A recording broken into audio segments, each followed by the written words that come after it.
This edition of Sports Galore is proudly brought to you by Subway. And now, here's your hosts, Mark Allen and Adam Treloar.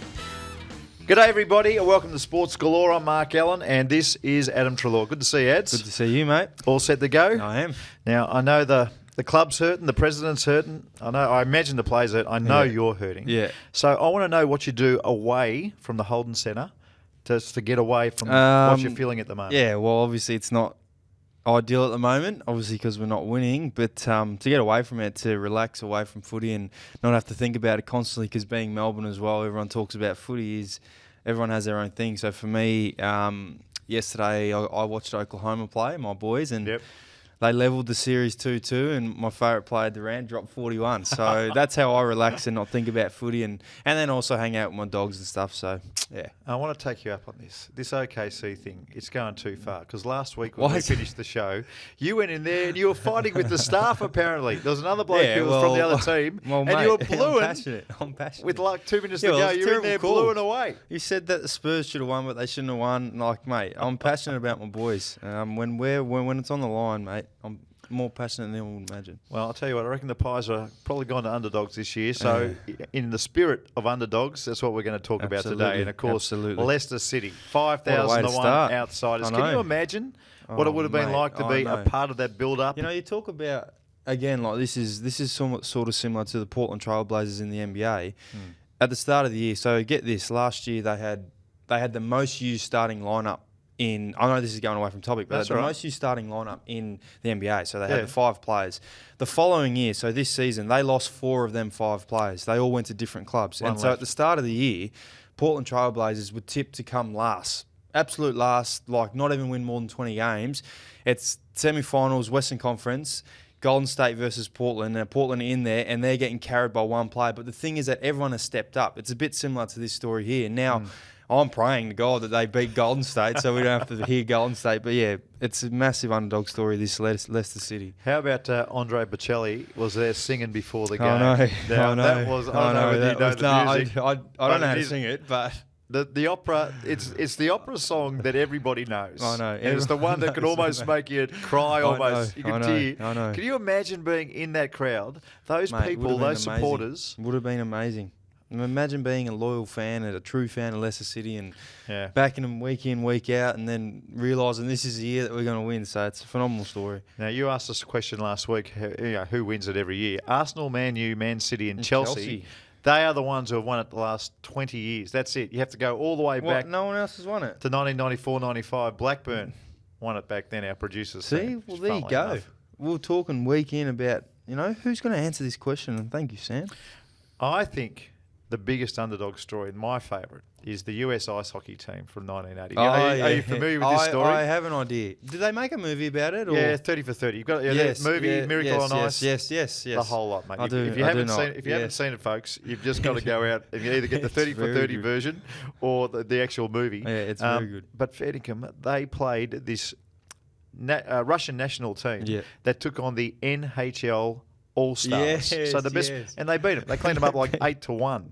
And 6 months later, this group of college kids come out and win them in the round robin in the Olympics. Phenomenal. Absolutely ridiculous. And the other one, big in this town, mate. The Greek national soccer team. Yes, I do. Winning in 2004. You know how I remember this? Just quickly, because they used to have the Euro ball on the PlayStation 2. So I played it on the PlayStation 2, and I remember Greece winning it because I wanted to know who were the best teams, and I used to go like the best teams like Spain and Portugal, and then Greece is here, and they're one of the lowest ranked teams, and they end up winning the whole thing. Couldn't believe it. Now, again, in the spirit of underdogs, this one's huge. This one's called Miracle on the Plains. Now, it's all about the Auburn Tigers, college football. Have you seen this one? Yeah, I've seen bits of it. I know all about it, obviously, because being so one year, 2001, they came off this 3-9 season, which is hopeless. Yeah. Hopeless over there in college because you get a few bunnies in the college season. You absolutely do. Yeah. The year after, they get a new coach. They finish with a 12-1 record. They win 2 consecutive miracle games against their big rivals, Georgia, when they caught a Hail Mary pass. Yes. Have you seen it? Off the helmet of an opponent. It? No, I haven't seen it. It was like fumbling, mate. It's phenomenal. But I've seen the other one. Yeah, I saw the other crazy win. This one was against Alabama. So that was Alabama going for the field goal to win it. Yeah. Dropped short. Special team player. One of their players just caught it and just ran the length of the field and scored a touchdown, mate. Can you imagine being that kid? Imagine being in the crowd. Imagine being in the crowd. Going nuts. Yeah, it would have been unbelievable. And, of course, Stephen Bradbury. Oh, yeah. Everyone gets knows to the about final. That. The Aussie. How about the other four guys? No. Stephen Bradbury, he actually, I've heard him speak before, and his plan was that he wasn't good enough to actually win that gold medal. He knew was just there to make up the numbers. He was there to make up the numbers, so he thought, I'll just wait and hopefully someone will fall over. And then they did. They all fell over. Lap. I know. Everyone medal. knows that. I reckon the minute I watch sports, that's probably the first thing, not the minute, but when I started to realise what sports were and stuff, the first iconic thing that ever happened in Australian sport that I remember was Stephen Bradbury winning. And I was like, oh yeah, this would have been a cool underdog story. And I watch it and I see three guys fall over and he comes and wins it. Pretty cool. My iconic one, it's funny you mentioned that, was the America's Cup in 1983. Oh, really? Yeah, I can all the football stuff. So can you tell me what happened? Oh, well, it's like 3-1 down in the America's Cup final. Yep. And this was enormous. No one had ever beaten them. This is at the Newport Island Yacht Club. Yep. No one's beaten America for 100 years. What would the odds have been, you reckon? 5,000 to 1. Really? When we were 3-1 down, and then they won the last three. And then I'll never forget, Bertram was involved, but Ben Lexton got his name. Ben Lexton was going raised, and they came up and they had the wing keel underneath the boat, which was the secret. And Land Down Under was playing. Oh, that's so. Land Down Under, was it? That was the song, mate. That's where it all came from. There you go. Now, for the Subway, Sports Galore Subway Sportsman of the Week. How about this bloke? Oh, yes. Didn't even play. Oh, yes. Mark Schwarzer has now won 2 EPL. He's got 2 medals around his neck from these last couple of seasons. He hasn't even he didn't play a game. Not a game. I know. Not a game. He's 43, isn't he? 43 years old. And still going strong. He looks like he's in his 20s still. One of the best keepers going around. There's no doubt. There's no question about that. But at 43 years old, well done to you, Mr. Schwarzer. What do you reckon he's going to do? You reckon he's going to hang around with I'd like to think he comes back. Yeah. Would you like to see him in the A-League? Absolutely. Go for 3 in a row. Why not? Why not sit on the bench in the A-League? Oh, the A-League? Yeah, sit on the bench in the A-League for Melbourne Victory or Melbourne City. Or win 3 in a row. Do 3 in a row. Exactly. Why couldn't you do that? Why not? All right, now it is time for You Wouldn't Believe It. And the story, you've got the story this week. This is me. It's good. All right, mate. This is good. Ready. So South Korean athlete Im Dong-hyun. That's him. Sorry, Im. I don't know if that's how you pronounce it, but we're Im Dong-hyun set the archery world record at the 2012 Olympics. Anyway, so that's the thing. I can believe that. Yeah, well, that's not the question. Anyway, the statement, I should say. He's legally blind. Oh, no. Don't even bother going Well, he's further. legally blind. He relies solely on muscle memory. We're talking about archery, right? Yeah, archery. Oh, please. And he still set the world record and won a bronze medal at the Olympic Games. No, not true. And also even if it's true, I don't believe it. Add on. South Korea built an exact replica of the Lord's cricket ground. So you can picture that, can't you? Yeah. Lord's cricket ground. Yeah. Where they held the archery to prepare for the 2012 Olympic Games. The archers practiced in front of a full stadium and were spoken to the English in the replica conditions in of the Lord's. London. So exactly how they would do it, but they did it there. Do you reckon true or false? No. And if that one's true, you're not producing ever again, mate. It's true, mate. Oh, it's true. on. It's true. There's no way that's true. Wouldn't even believe it. Imagine trying to shoot archery legally blind. Like, how would you even practice that? I don't think any of our viewers believe that one. I think that could be it for you. Wouldn't believe it. Well, it's true, apparently. That can't be. And if you got an issue with it, take it up with Sammy. So it's true. That can't be part of our program next week. It's over. There's no way that one's true. Amazing, eh? News of the week, and I want your thoughts on whether you care or not. Yes, now, this is enormous. Floyd Mayweather, 49-0. I think it's Rocky Marciano's got the 49-0. He needs to come back one more fight to get the 50-0. There is talk that UFC superstar, megastar, Conor McGregor and Floyd Mayweather Jr. may be in the same either ring or octagon together. Well, what are the rules going to be? Well, all right, you're Conor, I'm Floyd. It'd be that way as well. Yeah, I think it would be. Yeah. I think it would be. So, what am I allowed to do? Am I allowed to kick?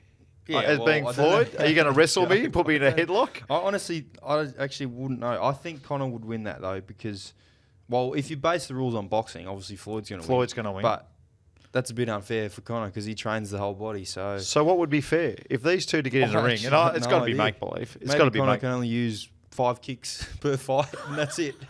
No tackling, no grappling, and Floyd's only allowed to throw a couple punches, and that's I don't know. Can Floyd use the UFC gloves? Yeah, that would be dangerous. Yeah, imagine actually, Floyd Mayweather True. using those little skinny little things. Yeah, true. All right. Now, the Thunder level the series against the Spurs. This is huge. I don't even know why I'm asking this No, one. no, Kevin this is Durant's 41 points. It's huge. How good did he play?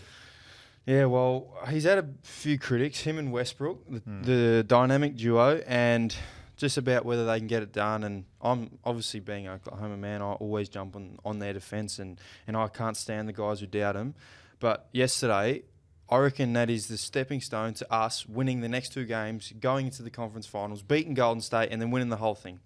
Just off yesterday's performance. It was such a team-building, morale performance out there. And it wasn't just Durant, even though I like to say it was because I love him. Westbrook was phenomenal. Steven Adams, a big Kiwi, was phenomenal. Serge Ibaka was defensively great. So, mate, it's massive for us. It was massive for my confidence, mate, because I'm so happy that they got up. So happy. Well, I don't know about you, but I think he cares about that one. What about this one? Now, this is controversial. Oh, I haven't heard this one. Sharon. Now, this is a report from The Age here in Melbourne. Sharon is creating a new, slightly different shaped football to help goal kicking. It's a practice ball. So you don't use it in games? You don't use it in games. It has a bigger sweet spot, which will engage the confidence levels and hopefully help players. So to me, every time I hear about goal kicking in practice, no one misses. I know. Well, you're right, though. But it's different because we play in front of... Mate, I don't know. I actually don't know. I think it's silly. Just stick with the Sharons. The game's changing enough as it is. We don't need to change the footballs. Last one on the books today. Bernard Tomic. Now, we know his history. We have seen just recently on the clay courts over in Europe that he's held the racket the wrong way around, facing match point. After he was interviewed, he says, "Who cares? I'm 23 and I'm worth $10 million." I know you care about this one, mate. I do care, mate. He shouldn't play for Australia. Should express your sport. He shouldn't. Well, he shouldn't. You shouldn't do that. If you play an individual sport at this level, whether it's golf or tennis, and you don't give it your all, you do not. So wait, embarrass our country. He turned the racket around the wrong way. He had the handle facing this way on match point and deliberately lost the point. Just let the bloke serve an ace and just watch the ball go past. Well, it's because he has $10 million.